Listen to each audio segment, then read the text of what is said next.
ಜೀವಕ್ಕೇನೋ ಅಪಾಯ ಉಂಟಾಯಿತು ಅಂತ. ಹಾಗಿದ್ರೆ ನಾನು ಆಡಿರುವಂತಹ ಮಾತಿನಿಂದ ನಮ್ಮವರಿಗೆ ಏನಾದರೂ ಅಪಾಯ ಉಂಟಾಗಿರಬಹುದೇ? ಮನೆಗೆ ಹೋಗ್ಬೇಕು. ಬಾಡಿರುವ ತುಳಸಿ ಗಿಡವ ಕಂಡು ಮಾನುನಿ ಬೆರಗಾಗಿ ನಾನು ಎಣಿಸಿದ ಹಾಗೆ ಕೆಟ್ಟದ್ದೇ ಆಗಿ ಹೋಯ್ತಲ್ಲ. ಮನೆಯ ಮುಂದಿನ ತುಳಸಿಯ ಗಿಡ ಬಾಡಿದೆ. ನಮ್ಮವರ ಜೀವಕ್ಕೇನು ಅಪಾಯವಾಗಿದೆ ಎಂದು ಪ್ರಮಾಣವೇ ಇಲ್ಲ. ನಮ್ಮವರು ಹೇಳಿದ್ರು, ಮೂರನೆಯವರಿಗೆ ನೀನು ಸತ್ಯವನ್ನು ಹೇಳಿದ್ರೆ ಕರಡಿ ಯಾರು ಕೂಗ್ತಾ ಇದ್ದಾರೆ, ಕರಡಿ ಕರಡಿ ಎನ್ನುವುದಾಗಿ ಬೀದಿ ಬೀದಿಯಲ್ಲಿ ಕರಡಿ ಹೋಗ್ತಾ ಇದ್ದಾರೆ. ಸ್ವಾಮಿ ಬಡಿಬೇಡಿ, ಆ ಕರಡಿ ಕರಡಿ ಅಲ್ಲ, ಅದು ಕರಡಿ ಕರಡಿ ಅಲ್ಲ. ಕರಡಿ ರೂಪವನ್ನೇ ಧರಿಸಿ ಗುರುವರನ ಶಾಪದಂತೆ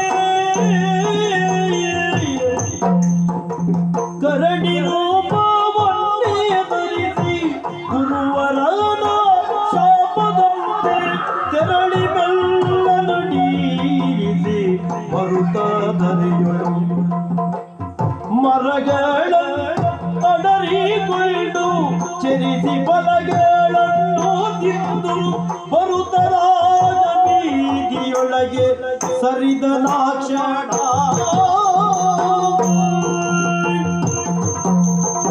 ತಂಡ ತಂಡದಿಗೊಳ್ಳು ಕಂಡಳು ಗುಣವತಿ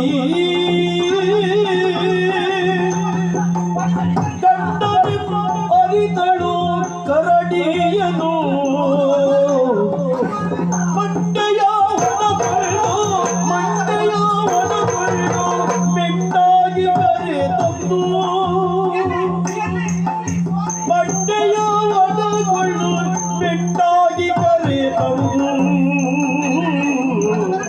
ಮಂಡೆಯ ಒಣಗೊಳ್ಳು ಬೆಟ್ಟಾಗಿ ಕರೆತಂದು ಮುನ್ನಡಿ ಕಾಪತಿ ನುಡಿಯೇ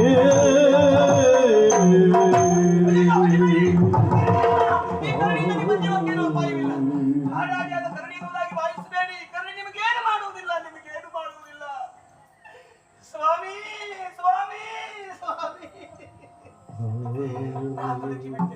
ನನ್ನ ತಪ್ಪಿನಿಂದಾಗಿ ನೀವು ಕರಡಿಯಾಗಿ ಹೋದ್ರಿ. ಬನ್ನಿ ಬನ್ನಿ, ನಾವು ಮನೆಗೆ ಹೋಗೋಣ.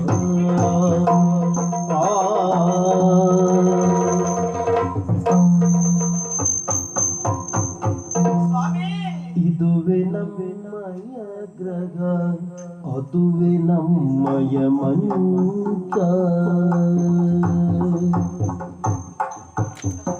ಇದುವೆ ನಮ್ಮಯ ಗ್ರಹ ಅದುವೆ ನಮ್ಮಯ ಮಂಚ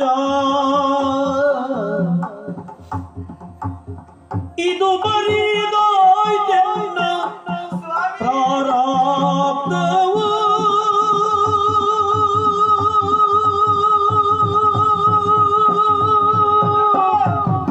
ಇದು ಬರೀದಾಯ್ತೆನ್ನ ಪ್ರಾರಾಬ್ಧವು ವಿಧಿಯಿಂದು ಗೈದನು ಹದನವಿನ್ನೇನೆಂದು ವಿಧಿಯಿಂದು ಗೈದನು ಹದನವಿನ್ನೇನೆಂದು ಬೆದರೆ ಬದಿಗೆ ಬೇಡಲಿಂತೆಂದನು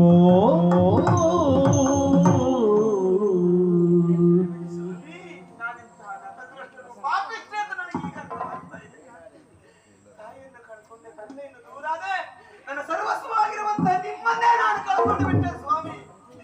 ಅಹಂಕಾರದಲ್ಲಿ ನಿಮ್ಮ ಮಾತನ್ನ ಮರೆತು ನಾನು ಮೂರನೆಯವರಿಗೆ ಗುಟ್ಟನ್ನ ಹೇಳಿದ ಕಾರಣದಿಂದ ನಿಮಗಿಂತ ಅವಸ್ಥೆಯಾಗಿ ಹೋಯ್ತು. ನನಗೆ ಅರ್ಥವಾಗ್ತಾ ಇದೆ.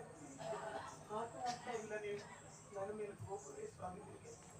ನಾನು ಕಾರಣನಾಗಿ ನಿಮ್ಗೆ ಈ ರೂಪ ಬಂತು ಅಂತ ನನ್ನ ಮೇಲೆ ಕೋಪವೇ ಸ್ವಾಮಿ. ನೋಡಿ, ಅನ್ನೊಂದು ದಿವಸ ನಮ್ಮ ಅಪ್ಪ ನಮ್ಮನ್ನ ಹೊರಹೋಗಿರ್ಲಿ ಅಂತ ಹೇಳಿದವಾಗ ಸಂತೋಷದಿಂದಲೇ ಊರನ್ನು ಬಿಟ್ಟು ಬಂದದ್ದು ನಾವು. ಊರ ಹೊರವಲಯದಲ್ಲಿ ಇದು ನಿರ್ಮಿಸಿರುವಂತಹ ಮನೆ, ನಮ್ಮವರು ನಮಗಾಗಿ ನಿರ್ಮಿಸಿಕೊಟ್ಟಂತಹ ಮನೆ. ಇದುವೇ ನಮ್ಮಯ ಗ್ರಹ. ಅದು ಬಂಗಾರದ ಕಂಬವೇ ಆಗಿರ್ಲಿ, ಮರದ ಕಂಬವೇ ಆಗಿರ್ಲಿ, ಅಥವಾ ಮಣ್ಣಿನ ಗೋಡೆ ಆಗಿರ್ಲಿ, ಮನೆ ಅಲ್ಲಿರುವವರ ಮನಸ್ಸು ಮುಖ್ಯವೇ ಹೊರತು ಮನೆ ಎಷ್ಟರಿಂದ ಕಟ್ಟಿದ್ದು ಅಂತಲ್ಲ. ಈ ಮನೆಯಲ್ಲಿ ಇದೇ ಮಂಚದ ಮೇಲೆ ಕುಳಿತಲ್ವೇ ನಮ್ಮ ಬದುಕಿನ ಅದೆಷ್ಟೋ ಭವಿಷ್ಯದ ಕನಸುಗಳನ್ನು ಕಟ್ಟಿಕೊಂಡದ್ದು ನಾವು. ನಮ್ಮ ಬದುಕಿನ ಯಾವೆಲ್ಲ ನಮ್ಮಿಬ್ಬರ ಮನಸ್ಸನ್ನ ಹಂಚಿಕೊಂಡಿದ್ದು ನಾವು. ಬದುಕಿನ ಯಾವೆಲ್ಲ ಕನಸು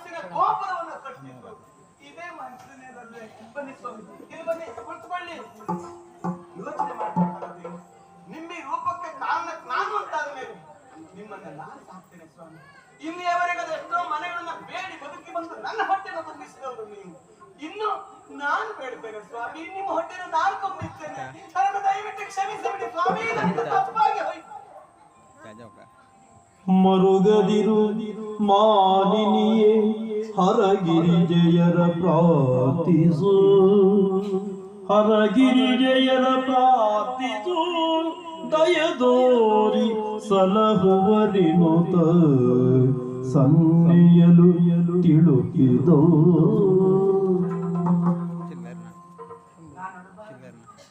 ಅತ್ರ ಪ್ರಯೋಜನ ಏನು? ಹರಗಿರಿಜಿಯರನ್ನ ನಾವು ಧ್ಯಾನಿಸಬೇಕು. ಗುರುಗಳಾಡಿದ ಮಾತು ಹರಗಿರಿಜಿಯರ ದರ್ಶನವಾಯಿತು ಅಂತಾದ್ರೆ ಶಾಸ್ತ್ರ ವಿಮೋಚನೆಯಾಗಿದೆ. ಆಗಲಿ ಸ್ವಾಮಿ, ಇನ್ನು ನನ್ನ ಚರಮಧ್ಯಯವೇ ಅದು, ಪರಮಧ್ಯಯವೇ ಅದು. ಹರಗಿರಿಜಿಯರನ್ನ ಪ್ರತ್ಯಕ್ಷೀಕರಿಸಿಕೊಳ್ಳುವುದಕ್ಕಾಗಿ ಪ್ರಯತ್ನಿಸ್ತೇನೆ. ನಿಮ್ಮನ್ನ ಸೇವಿಸುವುದರ ಮೂಲಕವಾಗಿ, ನಿಮ್ಮ ಸೇವೆಯನ್ನು ಮಾಡುವುದರ ಮೂಲಕವಾಗಿ ದೇವರ ಸೇವೆ ಅಂತ ತಿಳಿದು ದೇವರನ್ನು ಉಳಿಸಿಕೊಳ್ಳುವ ಪ್ರಯತ್ನ ಮಾಡ್ತೇನೆ. ಬನ್ನಿ ಸ್ವಾಮಿ, ನಿಮಗೆ ಹೊಟ್ಟೆ ನಾನು ಕೊಡ್ತೇನಂತೆ. ಇದುವಲ್ಲಿ ಸ್ವಲ್ಪ ನೀರು ಕುಡೀರಿ.